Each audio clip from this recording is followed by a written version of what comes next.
En el siguiente problema vas a aprender a cómo determinar el peso de este barril C que requiere para poder volcar el barril grande que está completamente lleno. Así que te invito a que te quedes a lo largo de este video y cualquier duda o comentario que tengas, estoy a tus órdenes. Ponlo en el apartado de comentarios que con gusto, a la brevedad te estaré contestando.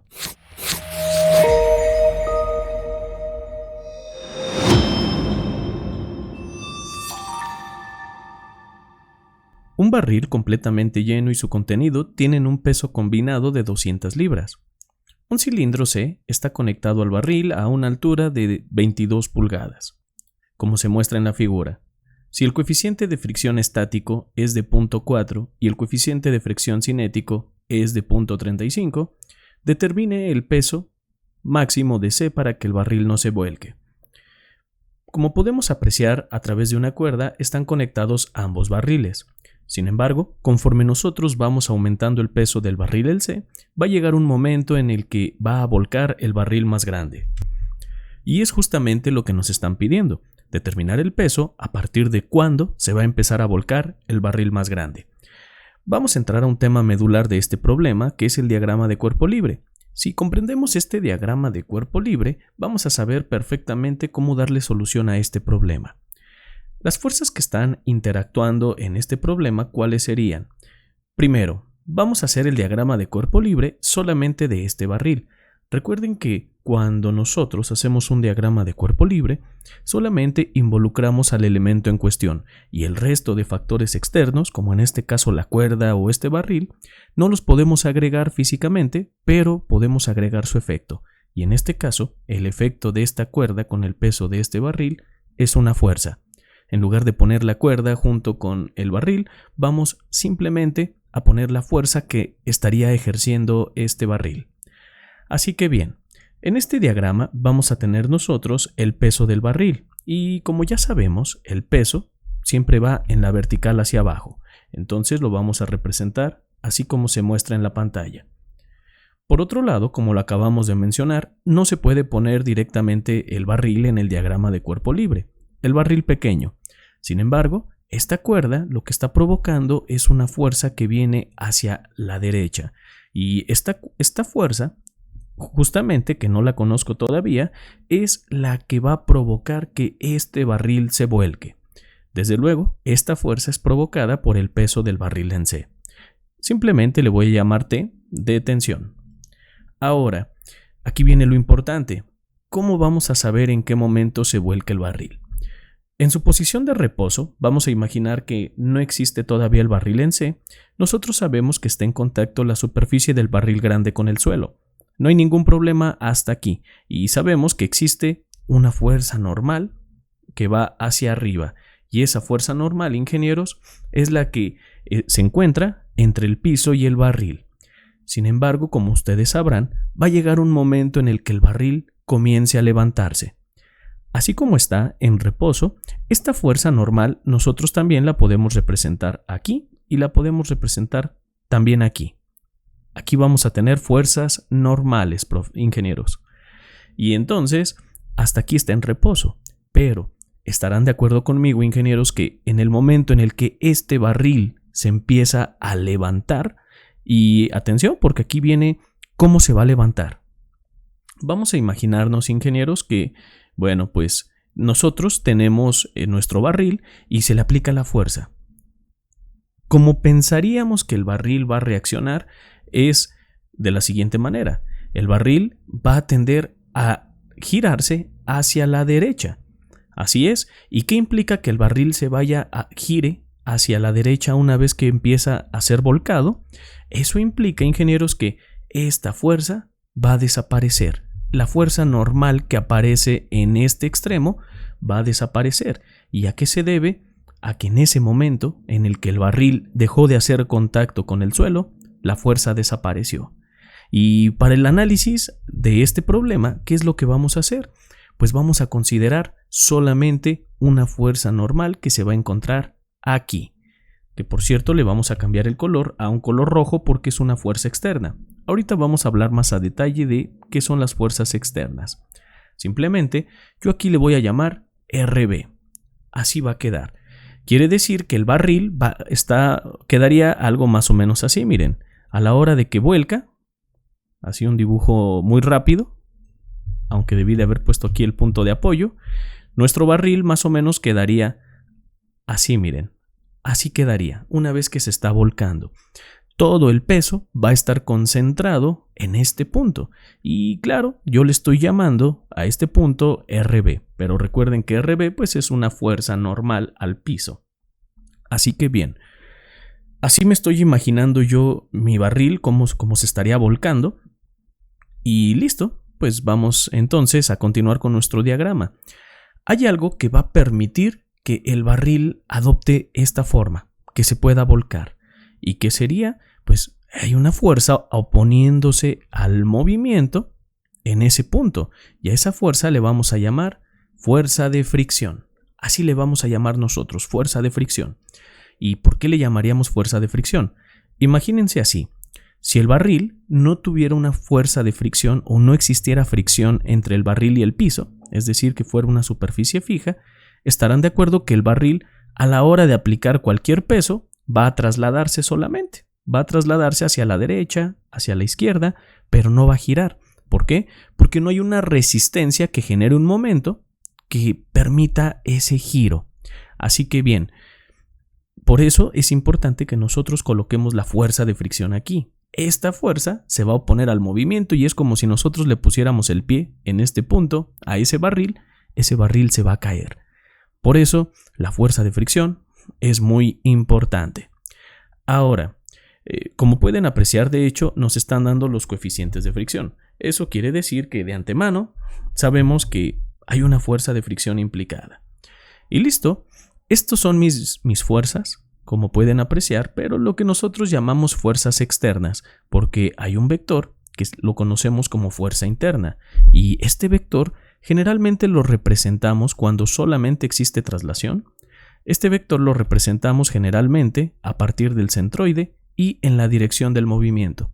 A este vector generalmente le llamamos el vector de masa por aceleración, que también es conocido como fuerza inercial. Esto es lo que nos provoca la inercia. De lo contrario, tendríamos un problema estático. Así que, bien, ingenieros, en nuestro diagrama de cuerpo libre siempre debe de venir esta fuerza inercial, es muy importante porque la vamos a involucrar en todas nuestras ecuaciones, o en la mayoría al menos. Una vez que nosotros ya tenemos nuestro diagrama de cuerpo libre, ¿qué vamos a hacer? Pues vamos a pasarnos simplemente aquí. Vamos a explicar qué pasa con el barril en C. Este barril en C nosotros lo podríamos representar de la siguiente forma. Si ustedes observan, vamos a tener un peso, que justamente es lo que nos están pidiendo. A este peso yo le voy a llamar WC. No lo conocemos, recuerden. Y de aquí, de este punto, pues vamos a poner la tensión, que es la fuerza que está ejerciendo la cuerda. Le vamos a llamar T. Y sí, si se están preguntando, esta T con esta T son exactamente la misma, porque recuerden que la tensión en una cuerda es exactamente la misma en cualquier parte. Así es, siempre en las cuerdas la tensión que va a existir es la misma en todas las partes. Por eso es que yo lo estoy representando de este modo. Y me adelanto un poco porque ya desde aquí podemos apreciar cómo esta T me va a servir para acoplar el diagrama de cuerpo libre del barril grande con el diagrama de cuerpo libre del barril pequeño. Y si observan, entonces lo vamos a acoplar a través de la T. Continuando, nos vamos a olvidar momentáneamente del barril pequeño y nos vamos a concentrar en el barril grande. Recuerden que son dos diagramas de cuerpo libre diferentes. Vamos a comenzar entonces nuestro análisis con una sumatoria de fuerzas en X y vamos a decir que esto es igual a la masa por aceleración. Podríamos poner masa por aceleración en X, de hecho sí lo vamos a poner, y vamos a decir que los vectores hacia la derecha van a ser positivos. ¿Y qué cargas tenemos en X? Acuérdense, estamos únicamente trabajando con el barril grande. Vamos a tener que es la tensión T, que va hacia la derecha, por lo tanto va a ser positivo, menos la fuerza de fricción, que podemos apreciar que va en la dirección X pero hacia la izquierda. Y listo. Tanto W como RB están actuando en la vertical. Entonces vamos a decir que esto es igual a la masa por la aceleración en x. Y listo. Ahora, tenemos dos incógnitas. Bueno, de hecho tenemos muchas incógnitas porque no conocemos ni la fuerza de fricción, tampoco conocemos la tensión ni conocemos la aceleración. Entonces, no podemos hacer mucho todavía, pero vamos a seguir utilizando las ecuaciones de movimiento. Y ahora toca el turno de utilizar la sumatoria de fuerzas en y igual a la masa por la aceleración en y. Y vamos a decir que hacia arriba los vectores van a ser positivos. De este modo, con esta ecuación, lo que vamos a tener es RB. Yo lo puse RB como reacción, pero es lo mismo, es una fuerza normal. Es RB menos el peso. Observen cómo va hacia abajo el peso. Y listo. En cuestión de fuerzas externas que están en color rojo, es todo lo que tenemos. Esto es igual, el lado derecho de las ecuaciones que acabamos de plasmar corresponde a las fuerzas internas o fuerzas inerciales. Por eso es que ninguna fuerza roja aparece del lado derecho de la ecuación. Todas aparecen del lado izquierdo y viceversa. Ninguna fuerza interna aparece del lado izquierdo, todas aparecen del lado derecho. Pero ¿qué podemos apreciar aquí? Que en la dirección Y no tenemos ninguna fuerza interna. Entonces esto es igual a 0. ¿Y por qué no tenemos ninguna fuerza interna? Porque no tenemos ningún movimiento en Y. Eso es importante. Y al no tener ningún movimiento en Y, pues entonces no hay aceleración en Y, la aceleración es de 0 y todo el término se va a hacer 0. Así que RB va a ser igual a W, que es el peso del barril grande. Aquí ya encontramos la normal porque recuerden que este barril pesa 200 libras, entonces ya tenemos la normal. Aún así, aunque ya hemos encontrado la normal, seguimos teniendo muchas incógnitas. Todavía no le podemos dar solución a este problema, pero ¿qué podríamos hacer? Seguir utilizando las ecuaciones de movimiento. Y en esta ocasión, para determinar una ecuación de movimiento más, lo voy a hacer a través de una sumatoria de momentos. Pero aquí la pregunta es, ¿sumatoria de momentos en dónde? Pues vamos a ver. Si yo hago una sumatoria de momentos en G, estoy eliminando el peso. Pero observen, lo que vamos a tener es T, FR y RB. Puede funcionar, ingenieros, pero yo me sentiría más cómodo haciendo una sumatoria de momentos en el punto A, con el objetivo de involucrar el peso, ingenieros. Por eso lo quiero hacer de esta manera.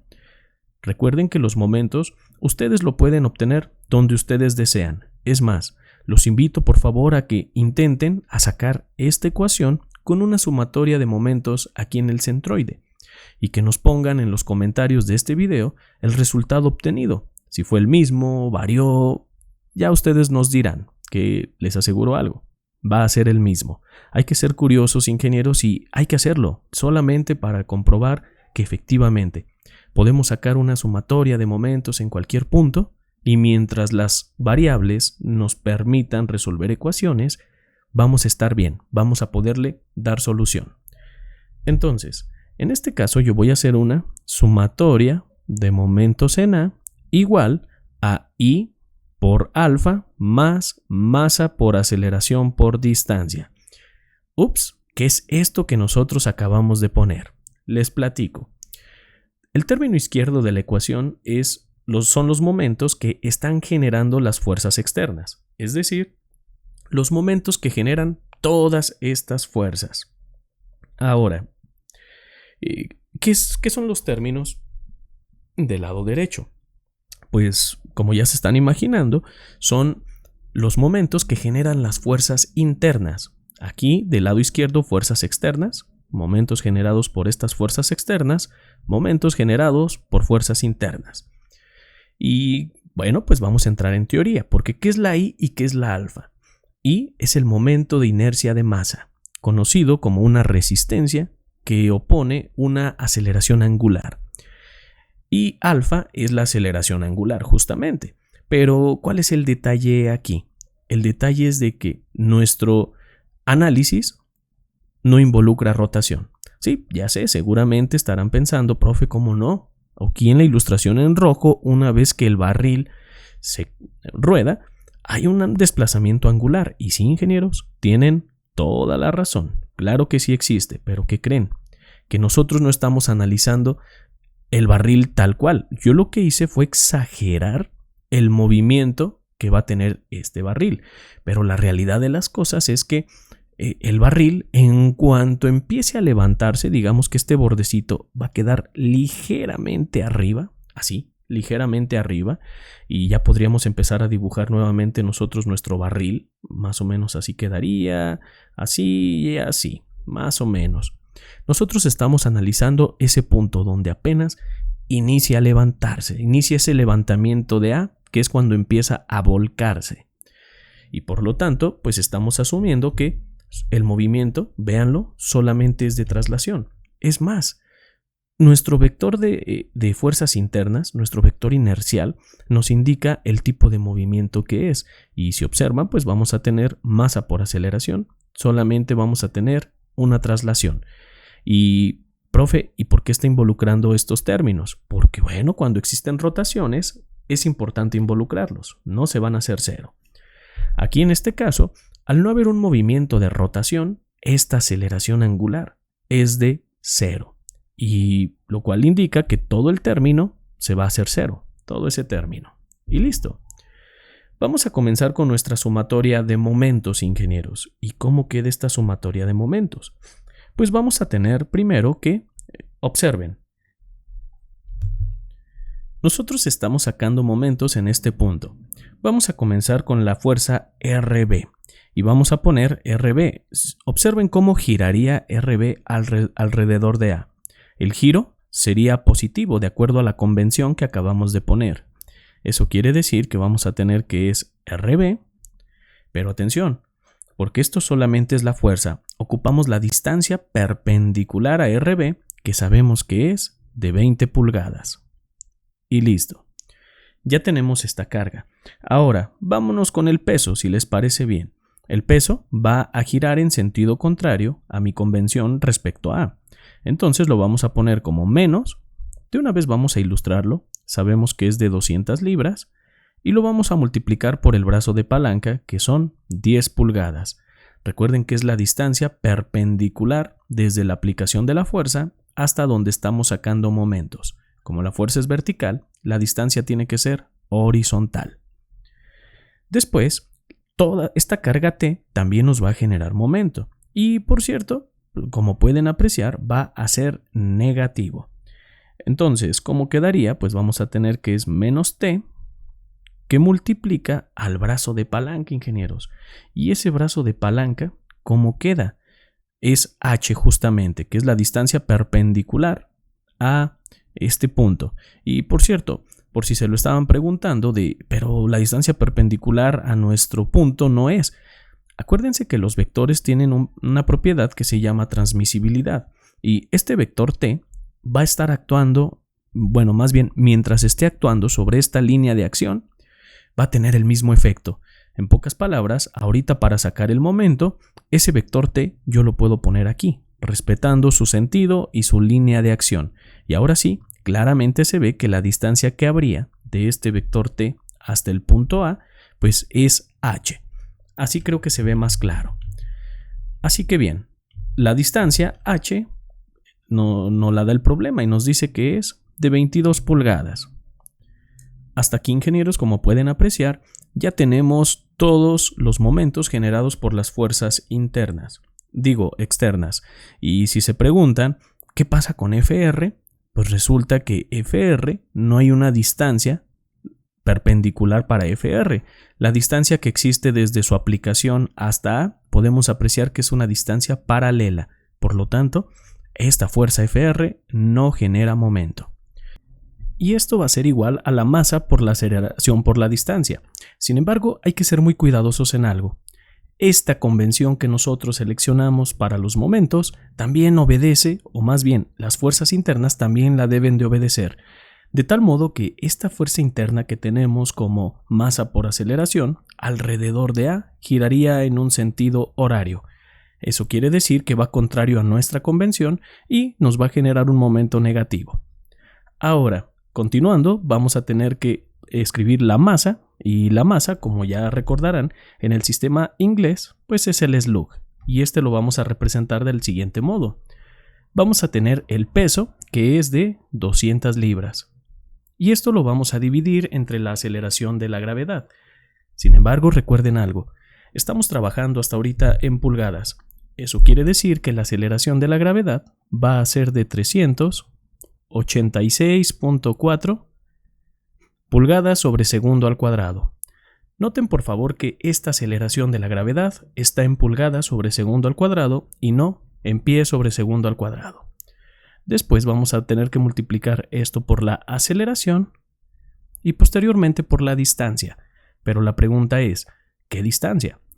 Si nosotros observamos la distancia que hay aplicando el principio de transmisibilidad en este vector, la distancia perpendicular que existe desde la línea de acción de la fuerza hasta nuestro punto donde estamos sacando un momento es de 18 pulgadas. Entonces vamos a multiplicar por 18 pulgadas, que es el brazo de palanca de nuestro momento. Y listo.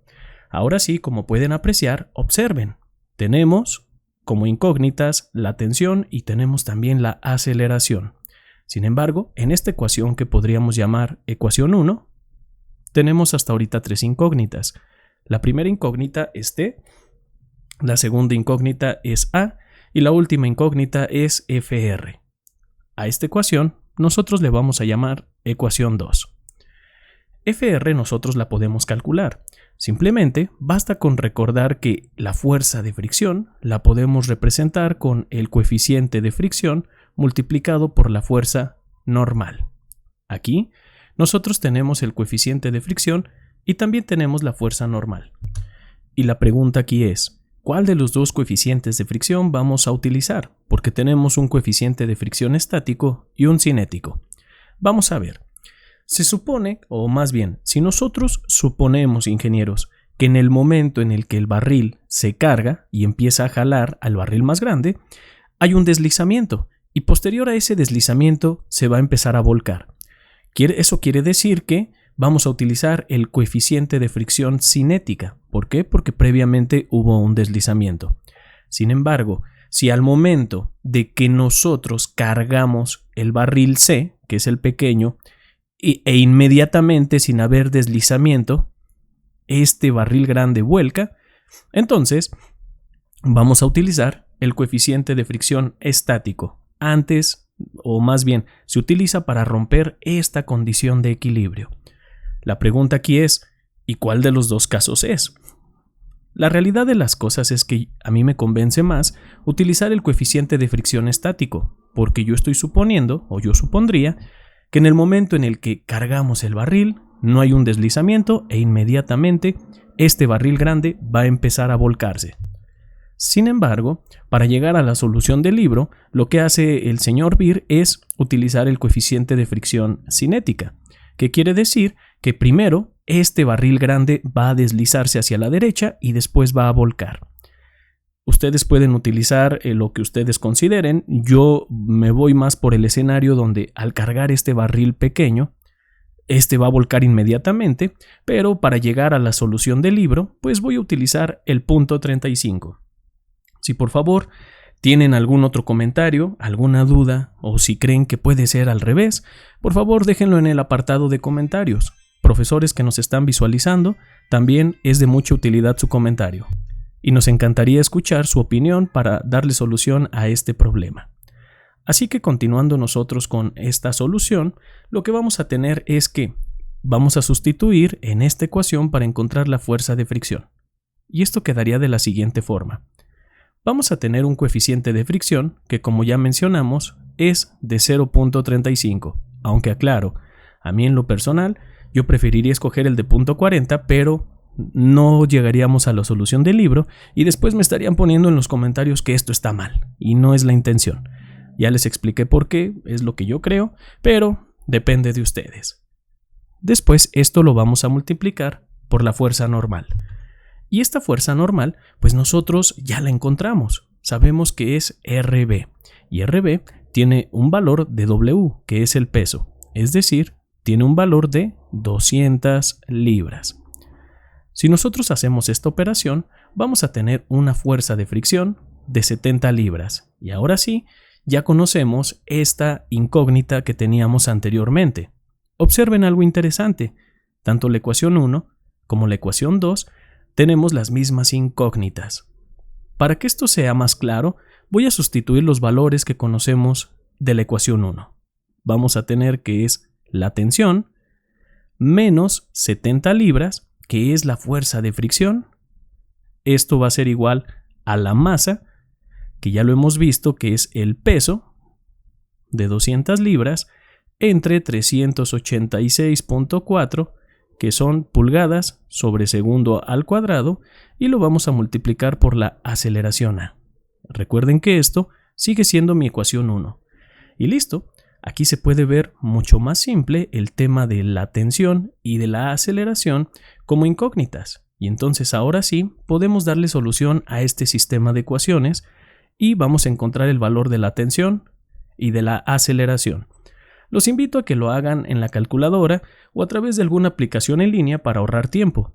También, si lo que quieren es practicar su álgebra, pueden utilizar cualquiera de los métodos de sustitución, de división sintética, de factorización, para darle solución a este sistema de 2×2. Y los resultados obtenidos son menos 185 libras para la tensión, y vamos a tener una aceleración de menos 222.1, y esto nos quedaría en pulgadas sobre segundo al cuadrado. Listo. Hasta aquí nosotros ya tenemos tanto la tensión en la cuerda como la aceleración. Sin embargo, no es necesariamente lo que nos está pidiendo el problema. Nos está pidiendo determinar el peso necesario del barril pequeño para poder voltear este barril grande. Por lo tanto, recuerden que nosotros ya hicimos el diagrama de cuerpo libre del otro barril, del más pequeño. ¿Y esto cómo quedaría entonces? Vamos a hacer lo siguiente actuando solamente en este diagrama de cuerpo libre. Vamos a tener que la sumatoria de fuerzas en Y va a ser igual a la masa por la aceleración en Y. Y vamos a decir que los vectores hacia arriba van a ser positivos. Después vamos a tener que hay una tensión, le vamos a llamar así, tensión positiva, para después tener un peso que le vamos a llamar WC, que va a ir hacia abajo. ¿Esto a qué va a ser igual? Va a ser igual a la masa de C por la aceleración. Y aquí hay que mencionar algo muy importante. Si ustedes observan, tenemos una cuerda que está uniendo a los dos barriles y la polea que tenemos es una polea fija. Es decir que conforme este barril sube o baja, la polea se va a mantener en la misma posición. Es muy importante hacer esta acotación, ingenieros, porque si existiera una polea móvil, las aceleraciones serían distintas entre cada barril, pero como tenemos una polea fija, si este baja a 1 metro sobre segundo, por poner un ejemplo, esta cuerda o esta parte de aquí se va a mover a 1 metro sobre segundo. Por eso es muy importante determinar qué tipo de apoyo están utilizando o está utilizando este cable. En este caso tenemos una polea fija y no tenemos ventaja mecánica y la aceleración de los dos tambos va a ser exactamente igual. Por eso es que yo ya no le puse aceleración en Y. Esta aceleración es esta misma aceleración que nosotros acabamos de obtener. Ahora bien, ya tenemos nuestra ecuación, pues vamos a sustituir los valores que ya tenemos. ¿Y qué valores tenemos? Observen cómo lo voy a escribir yo. Vamos a tener que es la tensión menos el peso en C, pero atención, porque esta masa yo no la conozco, pero algo que sí puedo hacer es poner esta masa en función del peso. Y para ello, pues voy a tener que es WC entre la gravedad. Recuerden, ingenieros, que la masa es peso entre gravedad. Por eso, en lugar de poner la masa, pongo el peso entre gravedad. Y esto lo vamos a multiplicar por la aceleración que ya tenemos, que es de menos 222.2. De este modo, entonces, ¿qué es lo que vamos a hacer? Pues observen cómo voy a resolver esto que tenemos en la parte derecha. ¿Y cómo quedaría? Pues atención, voy a escribir que es la aceleración. Esta aceleración, recuerden que es de menos 22 menos 222.1 entre la gravedad. Recuerden que la gravedad tiene que estar en pulgadas y por lo tanto es de 386.4. Eso quiere decir que yo voy a obtener un valor de 0.574 y esto me va a quedar en función de WC. Así lo vamos a dejar. Recuerden, este valor sale de la aceleración de menos 222.1 entre la gravedad. Y por cierto, este va a llevar un signo negativo. Ahora bien, nosotros del otro lado, ¿qué tendríamos? Pues vamos a tener que es la tensión menos WC. Y si ustedes observan, tenemos WC del lado derecho y WC del lado izquierdo. Lo que vamos a hacer es lo siguiente. Vamos a pasar esta WC hacia el otro lado. Eso quiere decir que vamos a tener 1 menos 0.574. Eso nos va a dar como resultado 0.425. Desde luego que esto va a quedar en función de WC. Y para terminar, pues vamos a tener nosotros una tensión. ¿Y esta tensión cómo nos quedaría? Pues nosotros sabemos de antemano que la tensión es de ¿cuánto? Pues la tensión es de 185. Así la vamos a expresar nosotros como 185 libras. De tal manera, ingenieros, que si nosotros despejamos WC, vamos a tener 185 libras entre 0.425 y esto nos va a dar un resultado de 435 libras. Y listo. Prácticamente este es el peso, ingenieros, que nosotros debemos obtener, o mejor dicho, que el barril debe de tener para poder voltear este cilindro, grande. Si el barril pequeño cumple con este peso, entonces de aquí en adelante vamos a tener una volcadura de este barril. Así que te invito por favor a que comentes los resultados en el apartado de comentarios. Si tienes alguna duda, con gusto lo puedes preguntar y lo estaré atendiendo a la brevedad. Con esto, ingenieros, damos por concluido todo lo que el problema nos estaba solicitando. Por lo tanto, te invito a suscribirte a este canal y ver cada una de las listas de reproducción que aparecen en él. Seguramente van a ser de gran utilidad en tu estancia como estudiante de ingeniería. Así que regálanos un like, comparte los videos y te deseamos mucho éxito. Que la fuerza te acompañe.